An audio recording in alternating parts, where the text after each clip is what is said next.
This lecture, we're going to change pace a little bit, and instead of focusing on the structure of molecules, we're going to start to transition into thinking about energy as it relates to chemistry. What that requires is kind of a first lecture or quick discussion on kind of the basics and fundamentals of energy. Certainly, if you've taken some physics, you will have seen something much more rigorous and sophisticated in those courses. This is sort of kind of a baseline to get us all onto a page that we can work with as we start to look at the energetics of chemical processes. So let's get our notes in front of us. And what we're looking at are kind of the fundamentals of energy. To keep things simple, we're going to focus on the two broad types of energy.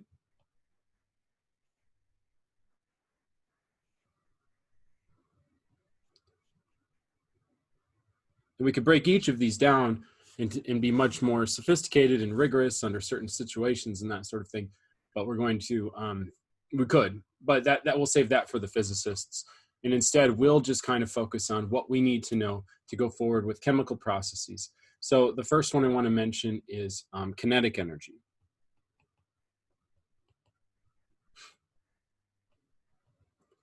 So kinetic energy is energy of a system due to motion.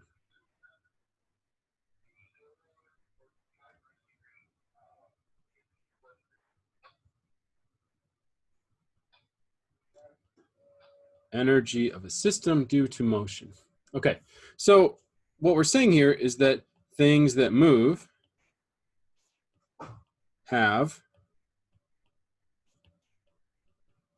kinetic energy. And I want to quantify that a little bit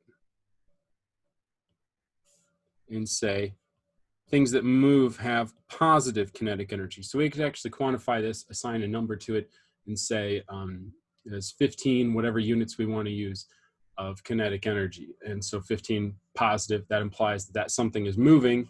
And if instead we had a value of 30, we would say it's moving twice as much. It has twice as much kinetic energy. Okay.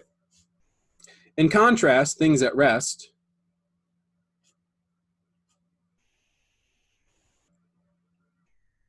have, and by rest I should clarify, that is not moving,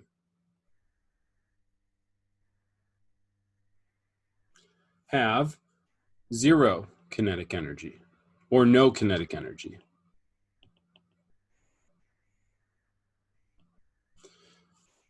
And so it actually is really hard for something to have absolutely zero kinetic energy, but really, really hard. But just kind of as we're understanding what kinetic energy is, we can just say it's nice to define the 0 point. So we have the 0 point, we have the positive, and for our class, we're not going to worry about negative kinetic energy. Okay, so speeding up then, if we think about these values, causes an increase in kinetic energy. I'll put quotes around that. Speeding up causes an increase in kinetic energy.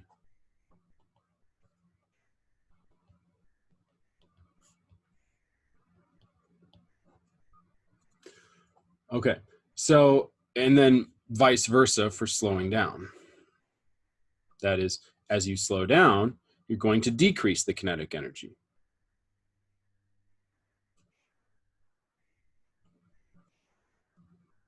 Now, this is related to a really important concept in chemistry and really in being a scientist in general, and that is the idea of temperature. So temperature is a very common data point, excuse me, that we like to observe about a system. So when we're talking about temperature, temperature is actually the average kinetic energy of a system.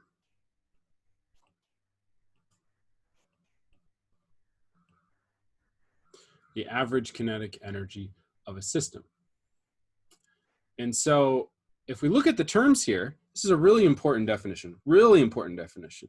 The average, and this is over all molecules in the system,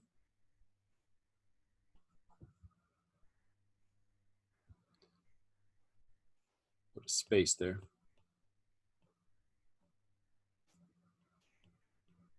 So we have all of the molecules in the system. They're kind of moving around within our system somewhat, bouncing around, jostling, gyrating, rolling over each other.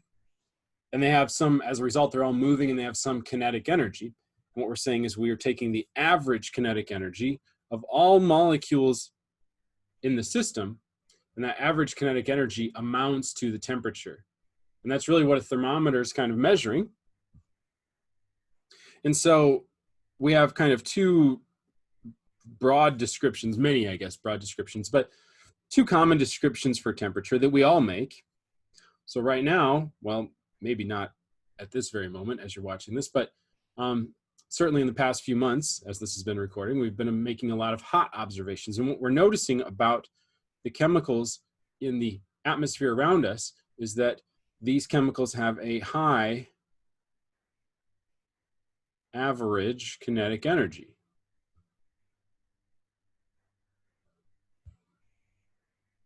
Whereas near the end of this semester, it will start to feel cold. And when it's cold, we say that we have a low. That's describing a system that has a low average kinetic energy.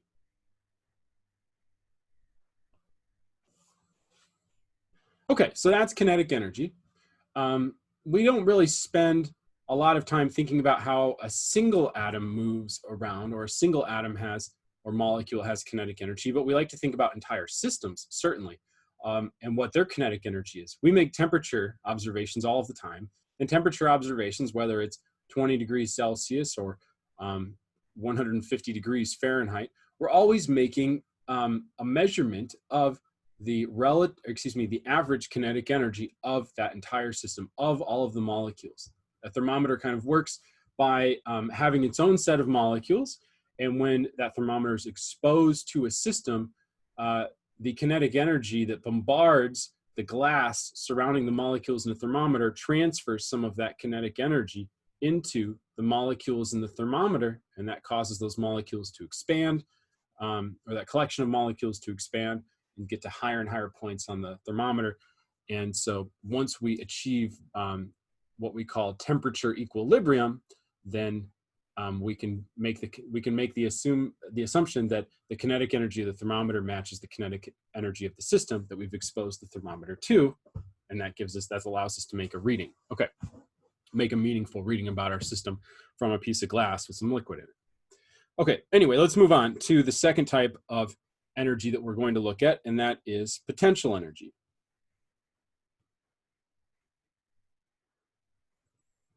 So potential energy can be a little bit less intuitive. So this is our second broad class of energy.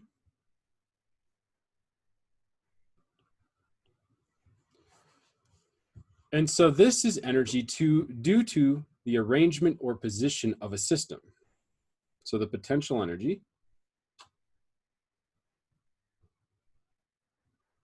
is the energy caused by the arrangement / position of a system. Another thing that you can think about is this is the stored energy. Okay, this is not kinetic energy, so it's not moving. Okay, we don't have to think about it moving, or this type of energy doesn't result from any movement or lack of movement. It's just where something is in space-time, how something is kind of arranged its components. Okay, so it's the energy. Another way of thinking about it is it's the energy a system could have, it could potentially have,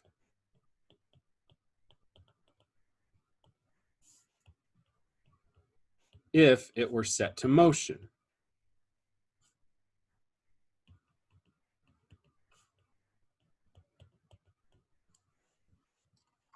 Okay, we're going to look at examples of potential energy, but before we do, I want to bring up another one of these physical laws that's really important to kind of hold on to, and that is the law of the conservation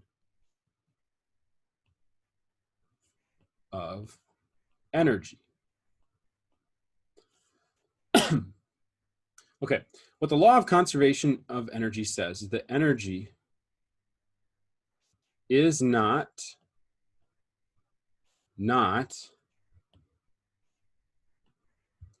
created or destroyed. I don't know about this already. Energy is not created or destroyed. If we think about it, kinetic energy is the energy of movement. We can speed things up, seemingly create the energy, or slow things down. So this might be a little bit troubling. But if we think about it not in terms of taking away or adding energy from nowhere, instead of thinking about it that way, we're going to think about taking away or adding energy from some other source. That is to say, rather, energy changes are caused by a transfer of energy. And so a really good example of this, a really good example of how to transfer energy is we could take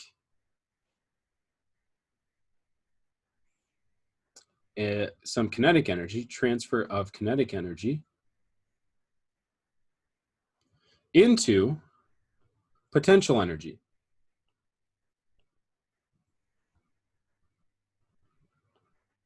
So we could transfer the kinetic energy into the potential energy and vice versa.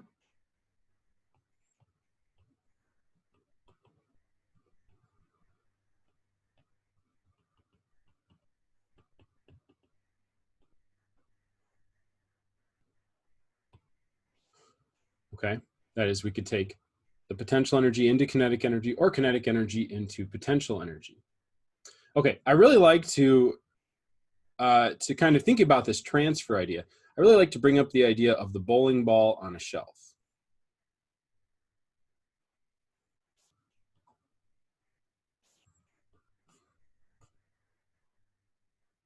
So the bowling ball on a shelf idea. So in this, we take a shelf, and that shelf is doing what a shelf does. It's like mounted to a wall or something. It's high above the floor. And so on that floor, let's put a bowling ball. So what we say here about our system is that we have 0 kinetic energy. And let's say, just for the sake of discussion, we have 0 potential energy. I know that at the molecular level, I know as well as any chemist, I'm aware that at the molecular level, the bowling ball is not truly at kinetic energy, but in terms of like what it's rolling around or falling, that sort of thing, it's at 0 kinetic energy. And then let's say the floor is the lowest point that we can get in this apartment or whatever we're at. The bowling ball is at its lowest point, excuse me. And then what we're going to do is one of us, either you or I, is going to walk in and be strong and say, I will lift the ball.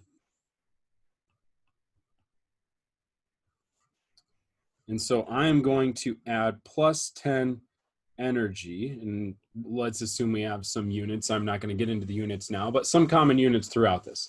So I'm going to lift the ball, and I'm going to put the ball on the shelf. So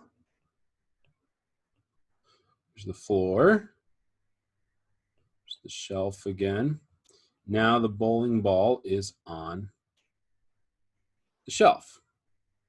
Now the bowling ball continues to sit at rest. It has 0 kinetic energy.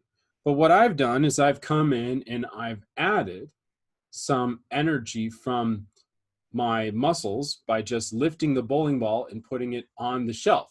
I am introducing energy into the system. Now, where does that energy go? The energy goes into the form of potential energy.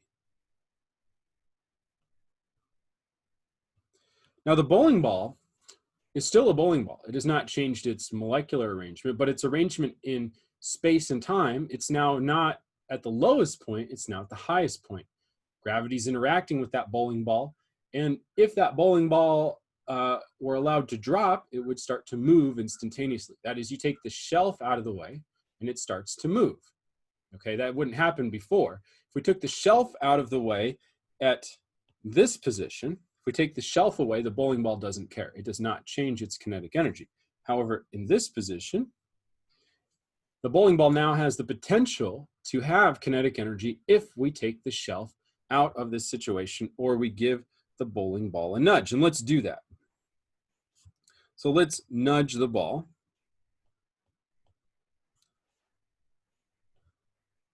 Or push the ball a little bit.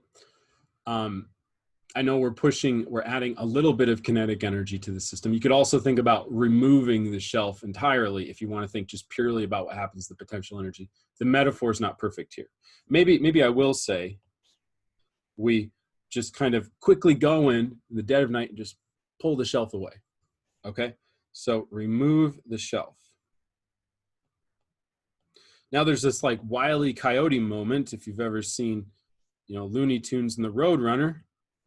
I mean, in reality, it's not a long moment, certainly, but the bowling ball no longer is kept in place in its arrangement in space and time by the shelf, so it just plunges downward.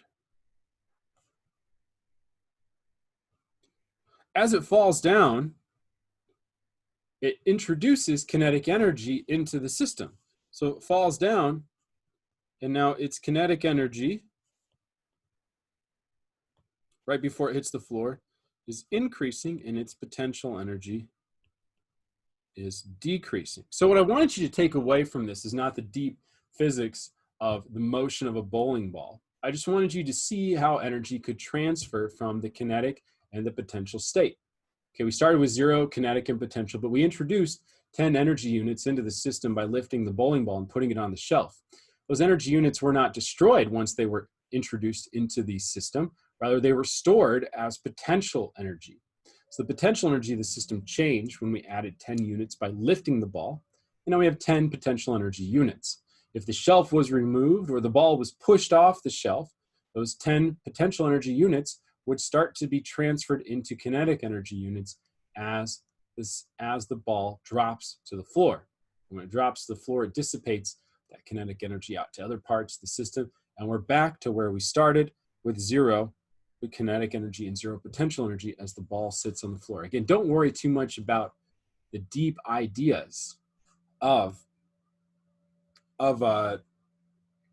what the bowling ball is doing, what its energy is at any particular time. Just recognize the opportunity to go from kinetic energy to potential energy.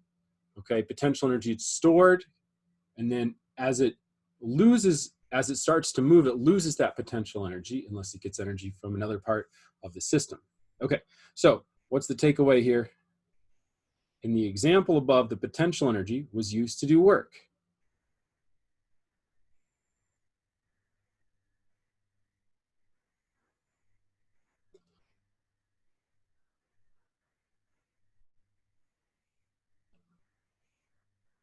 So the potential energy was used to do work.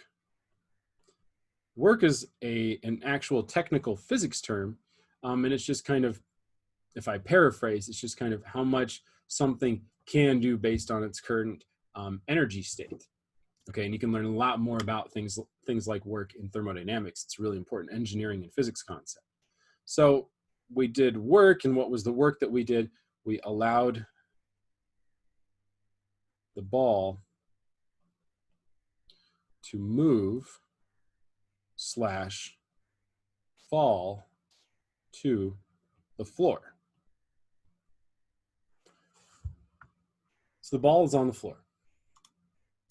So hopefully this movie provided some insights into ideas surrounding kinetic and potential energy. And the goal here is not to be a master of kinetic and potential energy, but it's to appreciate where energy can kind of come from, keeping in mind the law of conservation of energy, where we cannot create or destroy energy.